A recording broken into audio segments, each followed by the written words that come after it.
Mythological Story Telling with Bryan. Bryan's going to give us some insight of what it's like to bring in historic characters into these stories, and bring them to life in our own stories, and why people like to do this, and what's the ideology about it. But Bryan, I want to get into it. I mean, you're a big history fan. Adamanto brings in a ton of characters, but I want to know, where did your interest in ancient history, Greek mythology, all that history, where did that all come from? God, that's a good question. It's been a Yeah. while. I would probably say my first experience reading or learning about mythological characters was when I first started reading comic books. Okay. And the first character, I was a big Marvel guy, so I started off with Daredevil and Hulk were my go-tos back in those days. But really, I was also always a big fan of Thor. And even, I mean, I was really young when I started. I was like 6 7 years old, but even back then, Thor was always different than the typical superhero. There's some, because he came from Asgard, and they called themselves gods. They referred to themselves as God, and with Odin and all this stuff. So Yeah. I started doing some research on it, and then I found out that Thor was an original character from Marvel. Thor was actually from Norse mythology, Yeah. and Odin and Loki and Surtur and Ymir, the frost giant, all those guys were pulled from actual Norse mythology, which I thought was really, really cool. And they just kind of Marvel retrofit the characters to serve their own purposes. So, that was kind of like my first foray into mythology, and then learning more about the Greek and the Roman gods, and then movies, right? So that was my first. And then the biggest impact, I would have to say, is discovering a guy named Ray Harryhausen. I don't know if you're familiar with him, No, I'm not. or if any of the listeners are familiar with Ray Harryhausen. But if you are not, I urge you to go and Google him, because he is the man when it comes to mythology and movies. So the films that he has done, and he was a creature designer, right? Yeah. Kind of like Stan Winston, but before then. And the movies that he's synonymous with are Jason and the Argonauts, The Seventh Voyage of Sinbad, Clash of the Titans, Earth versus the Flying Saucers. It came from beneath the sea, 20 million miles to Earth. These are movies, 1 million years BC, which was with Raquel Welch, right? These are now, these aren't all mythology, but certainly Jason and the Argonauts, Clash of the Titans dip into Greek mythology, right? With Zeus and some of the other gods. And when I saw those movies, especially, I would say Jason and the Argonauts was just absolutely wild. And he introduced stop motion animation Oh, to give his creations life, right? If you've ever seen the original King Kong, or I believe he actually, one of his first films was, I guess you can call it a King Kong ripoff, was called Mighty Joe Young. And that's going way back into the 30s oh, using stop motion animation, right? yeah. Those, release the Kraken. It was just, Yeah. God, how do you get any better than that, right? So really, that was kind of like, that was my next step in mythology, and the impact it had on me and my writing. And then, as you alluded to before with Adamanto, it's rife with mythology, right? We've got gods, and we've got characters from Greek mythology, from Japanese, Middle Eastern, Chinese, all over the place, right? These characters are just like, they were the original superheroes, right? Yeah. And they had such a big impact on me, and they resonated with me so strongly that there's no way I could not include some of them into the storytelling that we introduced in Adamanto. Yeah, I love it. I mean, it's fantastic how we were able to include those, and like it's an awesome background on history of how you got into it. And it's funny. I'll have to research that guy after this episode's over. Ray Harryhausen. Everybody must learn Ray Harryhausen. Ray Harryhausen. Yeah, I'll have to look it up, because that's like an interesting, like, those movies. I mean, I saw the remake of Clash of the Titans, and I think Mighty Joe Young was a Disney movie, so it's very interesting They that. remade that. Don't pay those any mind. Go to Yeah, the originals. yeah. So I'll have to look at the other ones. I never started the originals, but I think the cool part of those stories, and too, like, I remember like being in history class and being infatuated with the Greek mythology and just like Roman history, and everything is the significance of the storytelling and like the significance of those stories, like the Odyssey, this like 300 Spartans, like what, like how those storytelling plays in today. Like, what are your thoughts on like the storytelling back then of like Homer's Odyssey and everything that they had written about? Yeah, it's really no different than it is today, right? And Yeah, although they originated right, which is really what's I guess commonly referred to as the hero's journey, right. right?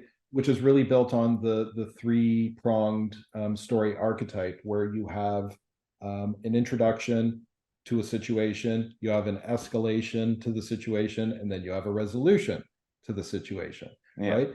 And you can clearly see whether it's Perseus, even the gods, or whomever in mythology and in modern storytelling as well, how people use that trope to build their characters, right? It's just a natural progression of how we are as well, right? You can apply it to your own life, right? You started at a certain place and then you experience a certain situation, you dealt with it in a certain way, and here's the outcome, right. right? The same thing goes with storytelling. And it's really, I mean, mythology is so very cool because each culture has its own different take on it, right? Yeah, Like the closest parallel you can draw is between the Greek gods and the Roman gods, right? yeah. Who a lot of them are the exact same characters. They've just been renamed, right? There are 12 main gods.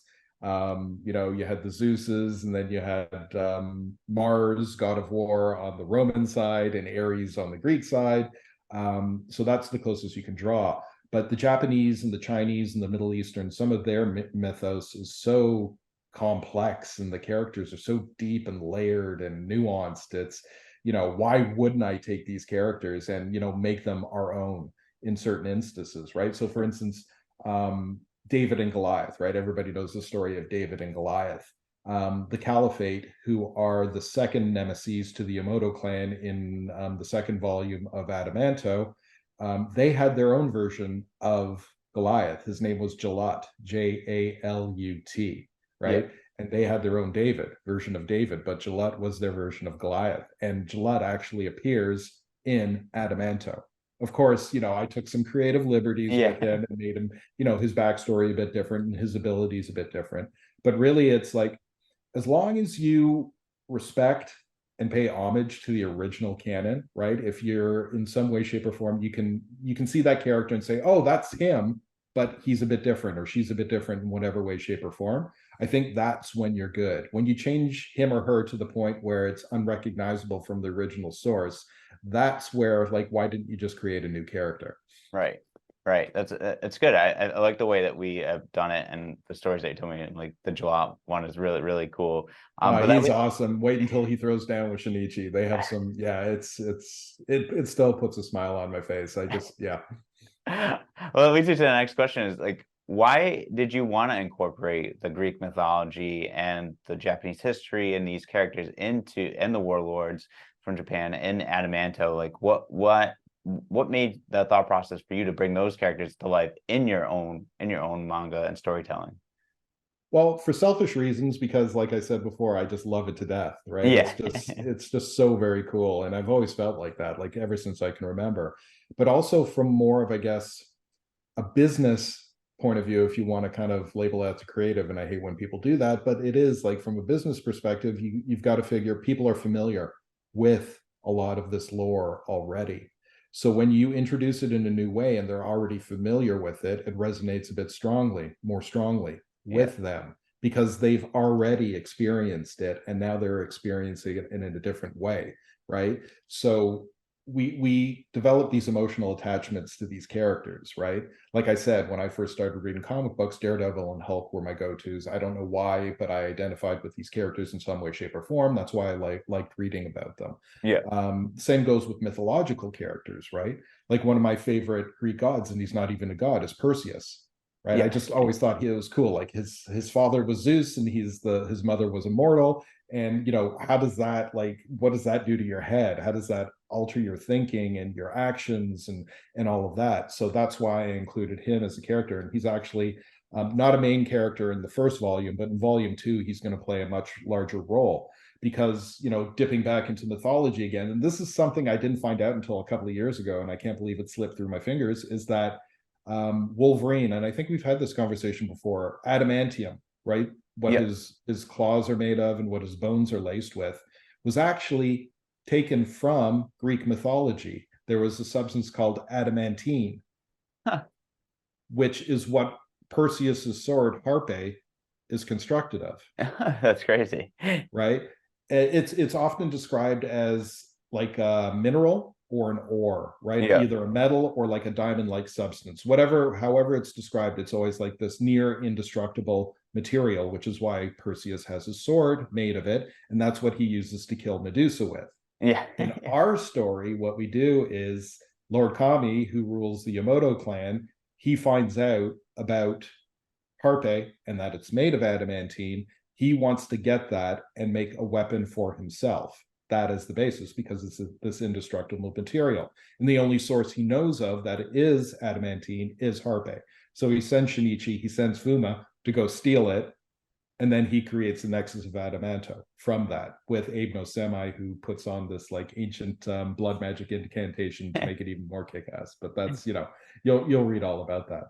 But really, I mean, yeah, like the point of mythology is taking these characters and pulling from those rich histories and then kind of putting a different spin on it, Right. right? In a way that might have not been done before. It's been done time and time again, but the reason it's successful is because, again, people can relate to it. It brings them back to their childhood or, their school days or whatever the case may be. And now you've already had that emotional connection to that character, and now you're experiencing that character in a different way, shape, or form.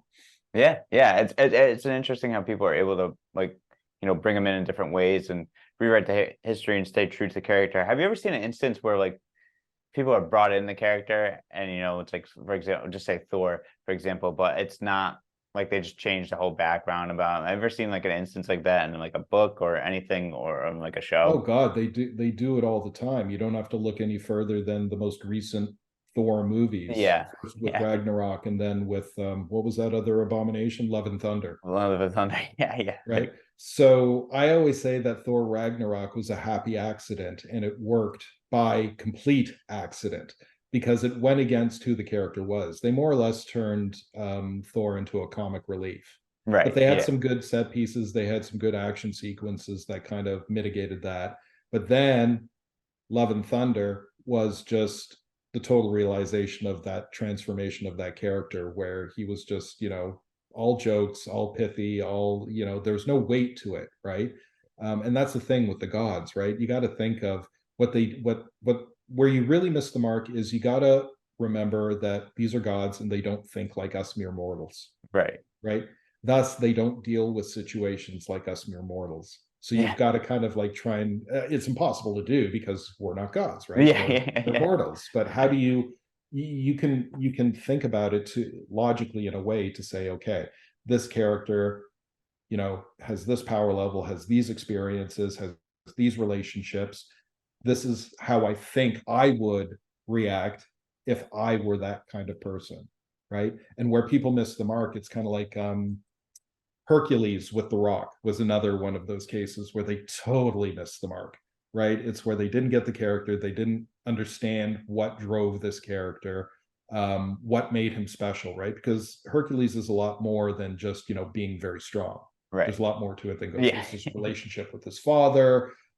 It's his love for, the mortals. There's all of these other things that kind of come into play, and they kind of throw that to the side, and then they just focus on the cool factor. And it's great to have, the cool factor, but it can't just be that. It's exhausting. You can't just have one, prolonged fight sequence without developing your character. It just Yeah. doesn't work, right? We get Right. exhausted and then we just move on to the next one. Yeah, that's right. I mean, and then like I know you mentioned kind of like getting in the brain of a god, but and you mentioned a little bit about Perseus, but when you brought Perseus into Adamanto and more in depth, maybe in volume two about him, are you gonna like deal with those aspects of like being a god and having a mortal mother? Like how do you bring in those aspects of like you kind of already thought about it, seems like when you mentioned it, but like having that fight between like those two and developing that character more depth for people, like him more. Maybe Perseus wasn't their favorite, and then they read Adamanto and like, oh man, I really like Perseus and Yeah. Adamanto. Yeah. And I always thought, I mean, even though Clash of the Titans, and I'm talking about the 1981 incarnation of the movie, and I believe Perseus was played by this actor named Harry Hamlin, if I'm remembering correctly. He was in a show called LA Law. He was like a 80s, 90s actor. I have this like crazy ability to remember names and dates of movies. It hasn't served me well in any other capacity. Then it can be amusing at some times. There might be a game But show coming out eventually like if they that. ever had a Jeopardy that was wholly devoted to pop culture, I'd probably kick ass. But Yeah. yeah, get with Perseus. The one thing I don't think any movie has really ever done that well is the conflict within him is natural, right? Because God, mortal. Yeah, So am I a god? Am I immortal? Let's start off from there. right, And who does he identify with more?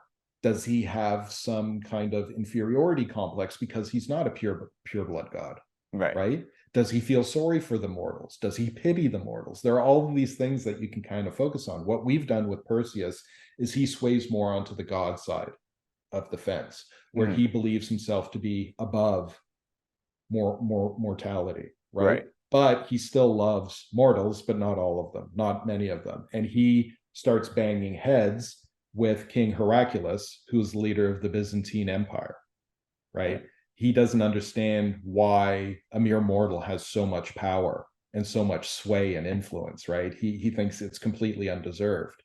And the way we bring kind of Perseus back is because, like I said before, in chapter one, Lord Kami sends Shinichi Tanzo and Fumakitaro to go steal Harpe. yeah, And that's where it kind of left. So when it comes to when I'm developing stories, it's very fluid, right? Like I'll get a general idea and then I'll start working it out, the details of dialogue and the action sequences and all that. But then I think of something else. Either it's a plot hole that I fix or it's a cooler idea that comes to the fore. right, And I kept thinking to myself, well, Perseus, he's this half man, he's this half god, he's got this ultimate weapon, right? There's only one of them, and they just stole it. He's not going to do anything about it. He's just going to yeah, sit there on his hands and say, okay, well, I'll just use Poseidon's trident yeah, in the meantime, or have, Zeus forge me another one. No, no, no, no. He is going to reclaim what is his. And that's what I did. So that when we get into the Byzantine Empire bad business section of Adamanto Volume 1, he visits King Heraclius in Greece. They had a stronghold in Greece. And Heraclius is like, well, what are you doing here? And he goes, I'm here for Harpe. I want yeah. it back. Oh, Right. yeah, And I think that's going to be the focus of Volume 2, where that's we awesome. have the Greek gods that come back and say, no, no, no, no, no. You guys think you're something? You ain't seen nothing yet. They're going to try and get it back. So those details still have to be worked out, but I think that's kind of like a cool wrinkle I like that. to the storyline. Yeah. That's awesome. I like that a lot. I think that'd be a really cool addition to the storyline. Are there plans to bring other gods or Greek characters into Adamanto that we haven't seen yet in Adamanto, or thoughts that maybe you're putting together for volume 2 or volume 3? No, without any spoilers, obviously. So Yeah, well, I think the 12 main gods like Zeus and Hera and Ares, Poseidon, and all the rest, those are the 12 big guys. I can't rhyme them off the top of my yeah. head, even though I've been reading about these guys for so long. I've got too many other characters rummaging around in there. I think they're going to play a supporting role. I want to get into kind of like the lesser known characters, almost like a James Gunn approach to the storytelling, where we take these like B, C, and D level characters and kind of shine the spotlight on them, because there's just so many of them, right? Yeah. And I also got to figure that, we talked about getting into the mindset or the head of a god. Like if I'm Zeus, if I'm one of the big 12, like why would I bother myself like It's something. belittling myself and getting involved with these guys? Like they're beneath me, right? They're chattel. They're like, I don't want to have anything to do with these guys, so I'm going to send these other guys who are Yeah. gods, but they're not at my level, right? Yeah. Let Yeah. them get their hands dirty, let them do the dirty work. I'm going to sit here on my throne, eat grapes, and drink wine, right? Yeah, yeah, it's a good way to like approach it. And I like the idea too of bringing in the B or C level, the I guess that not less the lesser known guys, because I think that gives another like aspect of history and character of like that people are like, oh, I didn't know this was like a god, or I didn't know this was part of Greek mythology. Yeah, and that's kind of like what Adamanto is all about. It's taking all of these characters that existed, and a lot of them do. It's almost like a split down the middle, where half of them are originals and half of them already existed. Yeah. Because we have, so volume two is really going to be, here we have the Greek gods, right? But we're also going to have this other major threat, which comes in the form of Kulishi, right? Yeah. Who is a character that also exists in Japanese mythology. But her gig is that she is a master kugutsu, which is Japanese for puppet master. Oh, And what she does, and this happens in volume one as well, she goes back in time and she resurrects history's greatest warriors and tacticians, yeah. right? So Leonidas of Sparta, Hannibal Barca, Sun Tzu, Saladin, Alexander the Great. She actually goes back and she brings these guys back to life to form her cadre of an army that That's she awesome. wants to take over the world, right? So I've taken these characters and I've kind of given them almost like godlike powers because they're dead, Yeah. right? So she brought them back to life. So what does that mean? So they've already got this, Sun Tzu is this master tactician. So what would he be capable of? Were he brought back, right? By Yeah. this kind of mythical or this magical kind of background. How would he turn out to be, right? Mm. So there are 7 of these characters that form the Kugutsu, and they kind of move forward, and they want to take down the Yamato clan as well. Huh. That's gonna be, I love, I mean, we talked about it. I love it. It's fantastic. And I'm sure like the readers will too. They're big history buffs, and be interesting to as well to learn too. I mean, I learned already things from like Abe, like when we talk about Abe Nobunaga, and like those guys, like I didn't even know Yeah, yeah, yeah. And people like those again are guys that existed, and for these warriors of the past, I actually, the research was, well, how do we bring them back? And it's like Kuli Shi, who's the leader of the group, she actually goes back to the day of their death or just shortly after, right? So when Leonidas, who died, right, that 300, everybody or a lot of people are familiar with the 300 storyline, yeah, where you had 300 Spartan warriors taking on, untold thousands of Persians, right? And they yeah. get killed. So she actually goes back to that battlefield, and Leonidas's head is on a spike, Yeah. right? And she gives him a little kiss, and then his eyes open, Oh my God. right? So, and I go back to, Alexander the Great, Sun Tzu, Saladin is another guy, Attila the Hun, I didn't mention him, he's in there as well. So like all these guys come back, and it's like, yeah, it's bug nuts. That's awesome. I mean, what's been the best part, like including these characters into Adamanto? What's been like what's been the most fun, or what's been like one of the exciting things that would bring these characters to life in Adamanto? I think it's finding a balance between, like I mentioned before, what they are and what we're turning them into, Right, while not kind of changing them into something that's completely unrecognizable, right. right? Because it's always like, that's what fantasy, like at least effective fantasy or sci-fi or whatever type of fantastical writing that you're doing, where it's like, the rules of our physical world don't apply, but you do have to introduce rules and regulations that govern this fantastical world, Yeah. right?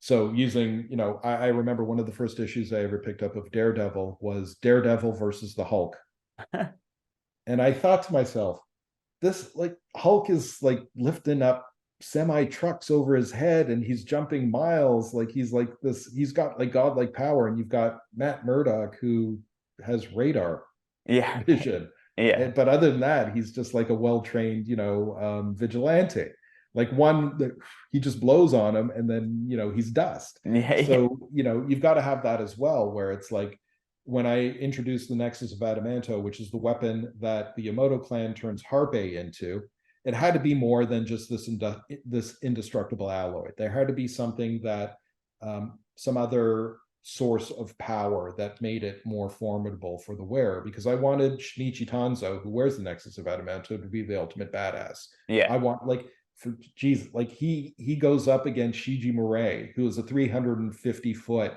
400-ton Titan, right? Yeah. He's just a man. So how is he going to possibly survive this encounter? So you've got to kind of find that balance between what's believable and what's not believable in an Right. unbelievable situation, if that makes sense. Yeah, that makes plenty of sense. It's an interesting like concept. I think writing when you have to think of like the different angles, like you have to put yourself almost in a situation of like we just mentioned, like as a god, or like what's unbelievable in an like you said, unbelievable situation. And it's fantastic how you're able to put that to paper and make it come to life, because Yeah. I don't know And how. you've got to suspend some disbelief, or I've always been we mentioned those like B, C, and D level characters. Yeah, I've always been a big fan of it, like Frogman or Stiltman from Marvel, or you have the Polka Dot Man from DC, like these ridiculous characters. And it really takes a really creative, a very good writer to take these characters and not make them a laughing stock, right? right, Make them a threat, or make them like give them some weight, right, to their character and their background and their motivations and all of these things. And that's what I'm going to do with like those like lesser known Greek gods, but we've already done it with like a character that appears in volume 1 of Adamanto. His name is Liunaba, yeah, and he was one of the Tang dynasty's like top guys, top fighters, warriors. Now, Liunaba, his thing is he's got two pots, or what he calls hammers, on his fists. Each of them weighs 400 pounds, right? They're huge. Like it yeah, looks like two balls, like two wrecking balls on his hands. yeah, It's ridiculous. Like it would never work. Like physically, in any physical world, the physics don't work, the math doesn't work, nothing works. But I when I first learned of this character, I thought, wow, that would be cool. How can we make him a threat, right? So yeah, give him that characterization where he explains how he's able to move, how he's able to use these weapons and become so fearsome. And he's not a main character, but I think that it's a good example of how you take a character that seems kind of like completely unbelievable or unrelatable, and kind of turn that around on itself, right? And make yeah. him into something that a reader will look at and say, yeah, that's cool. You always want that that's cool kind of like thing going through the reader's mind. Right, right. Yeah, no, and I think there's a lot of things in Adamanto that makes me say that's cool. So, and when you tell me more about it, I'm like, that's awesome. I always think about that. So I'm sure people get the enjoyment out of it as well too. So I love the fact that you're able to, because I'm a big history, and I mentioned it to you before, but I just love the fact that Adamanto brings in all the mythological characters and the history, and making it like these characters, keeping the same background, but adding a little more to them. And I think it's just such fantastic. And there's characters I've learned about through Adamanto that I didn't even know exist in history, as Yeah. I mentioned, which is crazy to me. So getting like a history lesson as I'm reading it too, I learned about some too. Like I said, Leonaba, I didn't find out until maybe about a year ago or so. And that's what makes the internet so great. It's you've got this resource, this virtually, not even virtual, it is this literal endless resource of information. But you got to make sure, obviously, that you don't pull it from somebody who's already changed the character. I Right. always, that's another important factor I should probably point out, is that when you are using existing characters in mythology through different lore, is that you get the original source material and build upon that. You don't want to build upon somebody who's already taken it and retrofit it for their purposes and then build on that, because it's already contaminated. You just want Yeah. to, and it also makes it less original, right?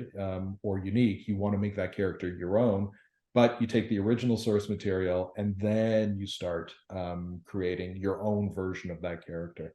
Right, right. Yeah, and that's a good way to approach it. I think, yeah, like you said, you want to make it your own and not copy anyone else's. I want to ask one last question before we finish up. What is your favorite mythological story? What was always a story that you go to? I know you mentioned Thor, but is there anyone like in Greek history or anything like that outside of that? I was a big Hercules fan. I always loved Marvel's take on the character because Yeah. he was this just pompous, overconfident, just you know, um, hyper ladies man kind of character. But they tempered that with when things got heavy, or when when he needed to kind of set that aside for something more noble, he had that in him, Yeah. right? I always liked the characters that try and come off as something that they're not, and it's really kind of masking who they really are.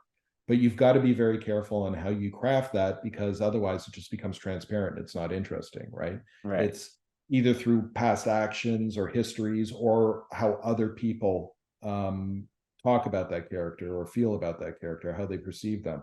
That's how you get to something that's really, really interesting about them. But Yeah. really, I mean, I don't know if I really have a favorite. Like, I mean, it's just because there's so many variations on the same theme that are based on the different cultures, right? like with Asian culture, with European culture. North America not so much, because North America is populated by Asians and Europeans and Yeah. people from Africa and all over the world, right, from Australia or wherever, which were the originators of those cultural tales.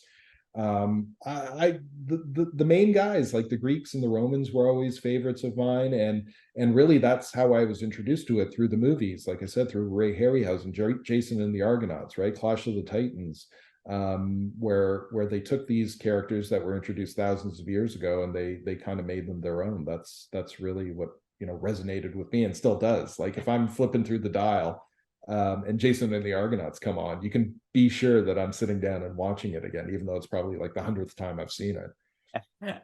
Well, I gotta watch these movies. I gotta check out the originals. I haven't seen Clash Yeah, of the people Titans. will. I mean, look, it's not like I said, they use stop motion animation. There's a Yeah. very famous sequence in Jason and the Argonauts where Jason, along with his Argonauts, do battle with the skeleton army, Okay. right? Now you look at it now and you say, "Oh my God, it looks so bad." It doesn't look great at all. But you got to figure for the time and the period and how they did it, and just conceiving of a way to bring these things to life. Right. That's where you've got to put yourself in that mindset to really enjoy these movies. Like even one of his later works, 81, Clash of the Titans. You look at the Kraken, it's still stop motion animation, and it compared to today. But I will say this: it has a hell of a lot more heart than you'll get out of any DC or Marvel movie, where people are, acting in the middle of this big green room and there's like no emotion to it. There's no interaction. It looks like they're Right. looking right through you. You know what I mean? Because they're standing in this middle of this huge green room and there's nothing in front of them, right? They have Right. to pretend to the point where you can see that they're pretending. And that's the worst thing you ever want to do in a movie. Yeah, exactly. Oh man. Well, this has been a lot of fun, Brian. I really got a joy out of this one because I love mythological stories, and I'm glad that Adamanto is bringing all that information, like all those characters to life, and giving me information on my life of the new characters I need to research on going forward and see what they're all like, learn their history. But thank you so much for your time today. No, thank you. It's been great as always. Yeah.